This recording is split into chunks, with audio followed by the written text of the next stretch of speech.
If there's one question I get more than any other, it's what's a really good three-row crossover on the market that I can actually afford? Well, I've tested some really excellent models recently, and now I've got another one to add to my list. This is the updated KIA Sorento.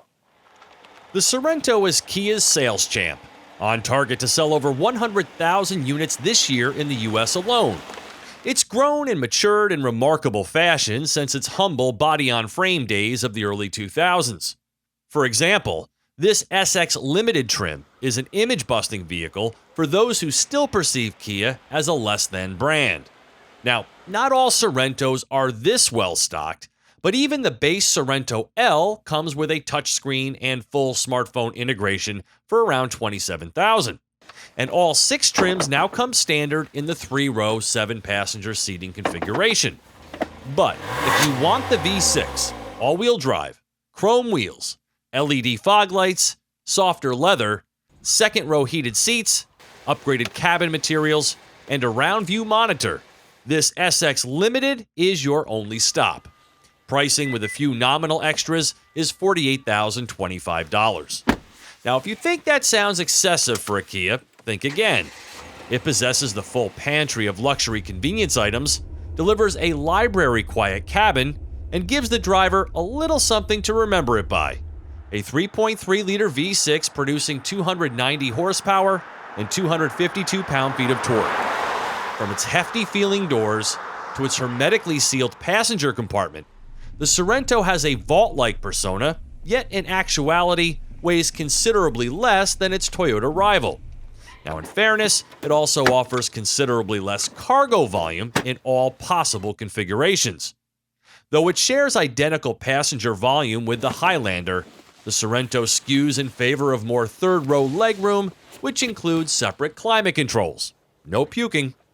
It's likely not very often that you would have adults in this third row, and that's probably a good thing.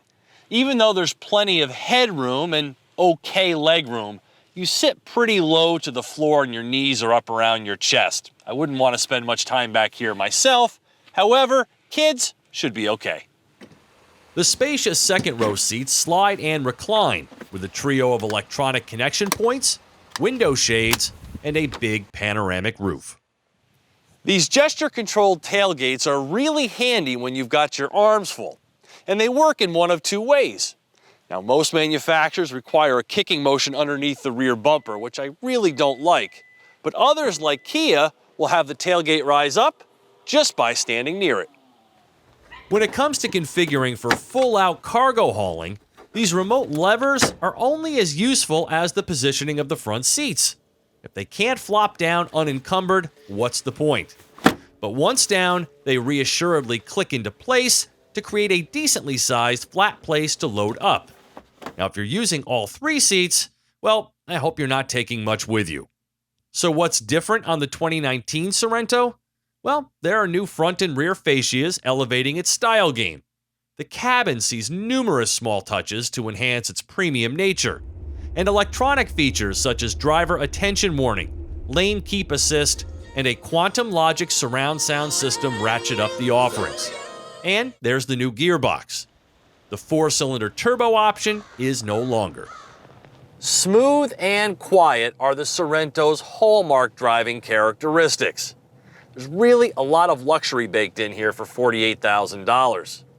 But there's something about this new 8-speed auto that's not completely copacetic. Now, it's not a headline, and it doesn't happen all of the time, but I've experienced small skips in the transmission that annoy me. Plus, the way it's programmed makes taking off a little jerky. But, by and large, the Sorento is a very pleasant place to spend time. But we're going to do it in a vehicle you would never expect. So the only modifications we're making are to add a set of all-terrain tires, a skid plate under the oil pan, and to disconnect the sway bars at Hell's Gate.